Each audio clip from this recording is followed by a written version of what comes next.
Rocky's Secret Files. Secret Files. It's the kind of bleep you never knew existed. Kunwari inosente, pero boy naman pala. Rocky's Secret Files. Secret Files.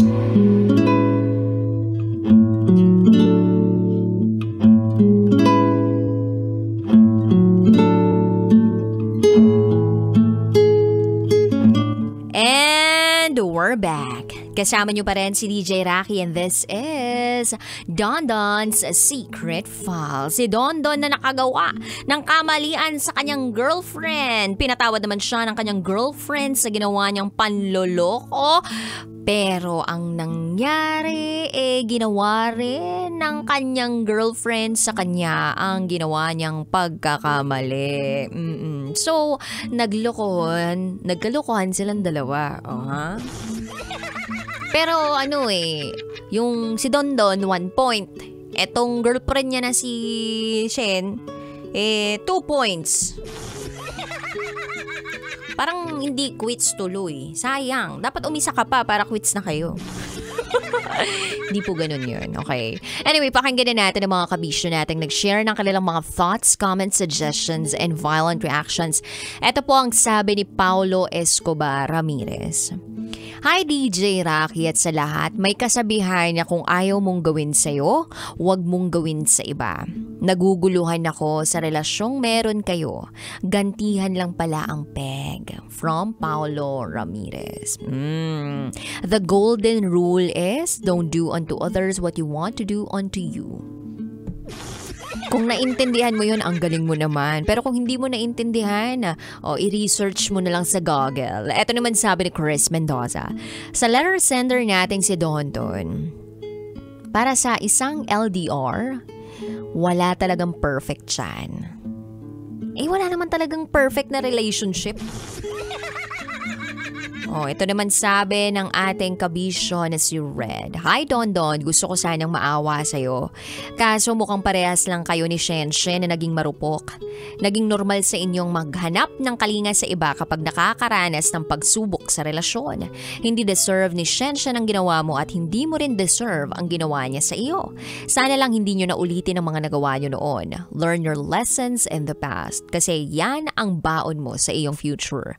Sana sa pagpapatawad mo kay Shenshen ay makuha nyo parehas ang sense of security na deserve nyong maramdaman. Huwag magpapatalo sa mga temptasyon dahil yan ang sisira sa inyong relasyon.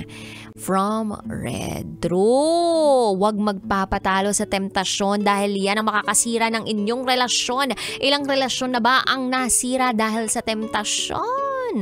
Ito naman po ang sabi ni Sid De Guzman. Minsan mas mabuting pag-isipan ng mabuti ang mga bagay-bagay dahil nasa huli ang pagsisisi. Siguro nga deserve mo na gantihan ka niya para maging lesson na yun sa'yo. Pero hindi pa huli ang lahat para ayusin ang mga nagawa ninyo. Kaya laban lang hanggang sa maibalik ang dating sigla ng inyong relasyon. Shoutout po kay Sir Jamer, DJ Rocky at sa LCR Scanning Boys. Maraming salamat, our favorite DJ. Thank you. Ito naman po ang sabi ni Fred J.P. Chung Fernandine. Hi po, DJ Rocky. Sabi nga sa Corinthians 13, love is kind. It does not boast. It does not keep recordings of the past wrongdoings. So, ang laking bagay na nagkapatawaran sila regardless kung ilang beses man ito nangyari. Kaya, I pray na magtuloy-tuloy na at seryoso sila sa isa't isa sa pagbabago at sa maging isa sila sa pangarap nilang dalawa. Yun lang po. Thank you very much, Fred J.P. Chung Fernandine. Thank you for sharing that Bible verse. Yun yung perfect definition of love according to Bible. At ito po ay sobrang solid na description ng pag-ibig. Love is kind. It does not keep records of wrong. Pero okay naman talagang magpatawad. Pero yung tumanggap ng paulit-ulit, it's another story. Ito naman ang sabi ni Darwin Russell. What comes around, goes around. Sa'yo nag-umpisa ang pagluloko. Kaya ginantihan ka niya, tulad ng ginawa mo sa kanya. Mali rin naman yun. Ikaw lang din ang masisisi sa pag-overthink mo. Lesson na ito. If you truly love someone, and if someone truly loves you, cherish it. Dahil bihira na lang yung taong totoo at tapat magmahal. From Darwin Russell. Ito naman sabi ng ating kabisyo na hindi ko sure kung anong pangalan niya. Japanese characters yung nakalagay sa FB. Tawagin natin siya sa pangalang Henry. Henry C. Charot with darot. Good day, DJ Rocky. My advice kay Sir Dondon as an OFW myself, kung magko-commit ka na, huwag ka na sa girlfriend mo. Hanap ka na lang ng iba. Although may kasalanan ka rin naman. Pero yung thoughts mo at yung pag-overthink mo, mahirap yan.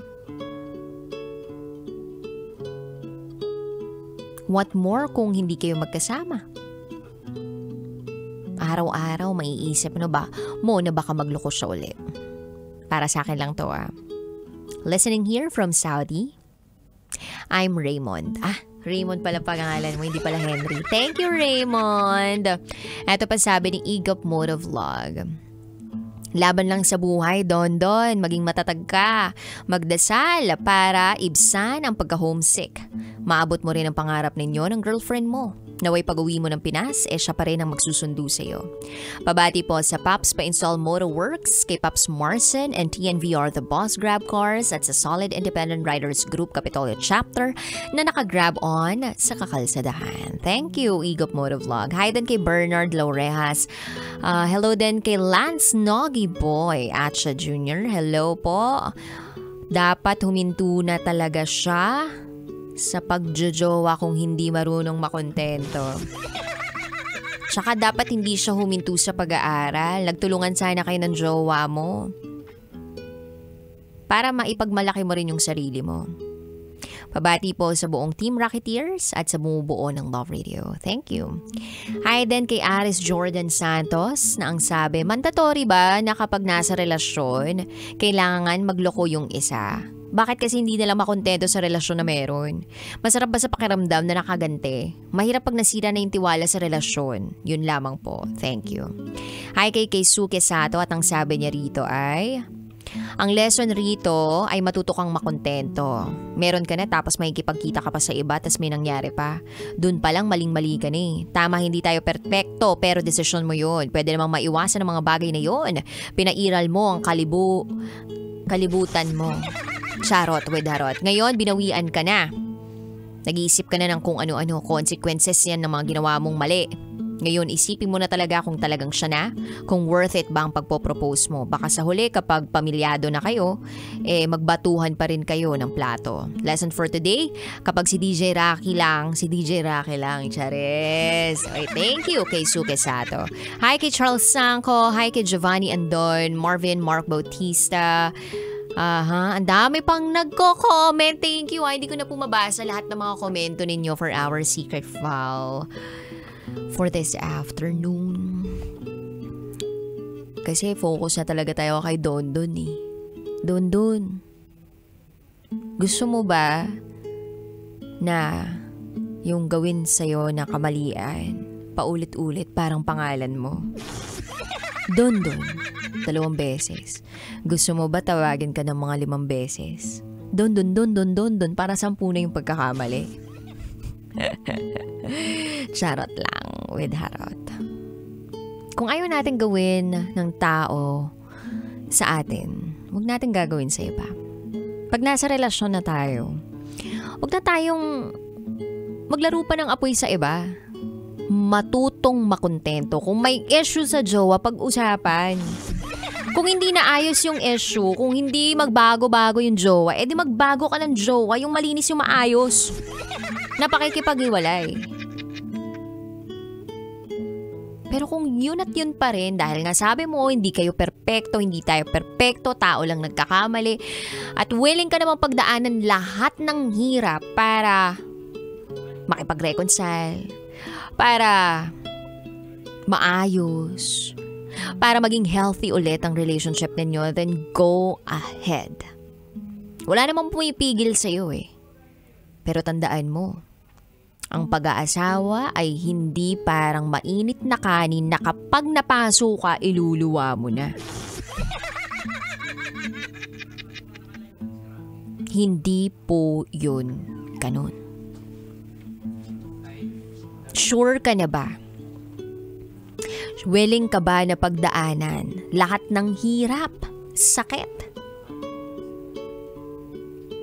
at paulit-ulit na pag-iisip na baka gawin uli sa'yo ng taong mahal na mahal mo yung ginawa mo sa kanya dati na labis siyang nasaktan?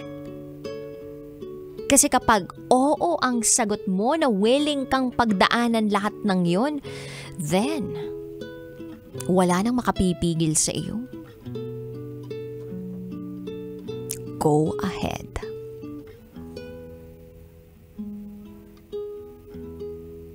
Pero ang tanong, kahit na willing to accept ka and willing to tolerate, mahal ka pa rin kaya? Buo pa rin kaya? Tiwala pa rin kaya? At ikaw pa rin kaya ang gustong makasama ng girlfriend mo panghabang buhay? Yun yung dapat mong siguruduhin. Kasi hindi po pwedeng ikaw lang ang sigurado.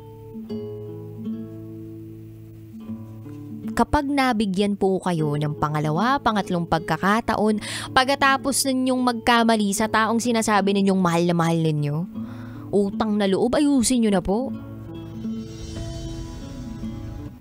Hindi yung kung ano-ano pang gagawin ninyong mga kalokohan.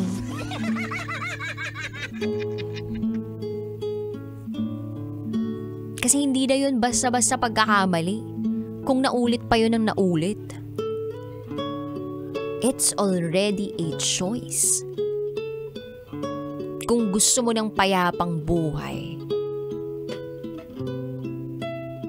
gawin mo kung anong tama. Hindi ka pwedeng kape na 3-in-1. Dapat stick to one.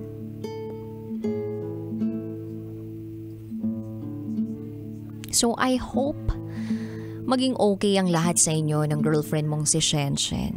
Sana ikaw pa rin para sa kanya. At sana ikaw pa rin yung para talaga sa kanya. Or ikaw pa rin yung para sa kanya. Siya pa rin yung para sa'yo. Sana maayos ninyo. Pero kung hindi man, at least you tried. Kasi ang kalaban mo dyan, yung inhibitions, yung pag-overthink, yung anxiety mo, ay, sinasabi ko sa'yo, pag naloko ka, araw-araw, gabi-gabi, iisipin mo, niloloko niya pa rin kaya ako. And you need to work on that.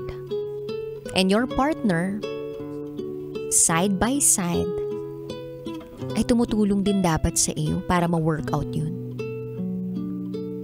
Kasi yung pagpapatawad sa pagluloko, that is just the first step. Dealing every single day of that fear is a long process. Araw-araw mo siyang kailangan pagdaanan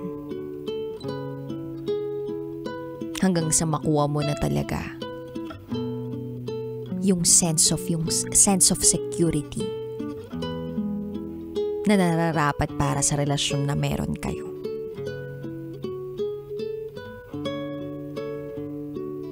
Sa mga kabisyo po natin out there na gusto mag-share ng kanilang secrets, share to me, raketera@gmail.com. I gotta say, BRB as in bathroom break, you're still with me, DJ Rocky, and you are listening here sa stasyong number 1 sa mga pet malunggumapang sa kakalsadahan.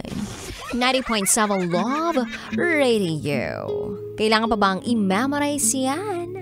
Basic. This is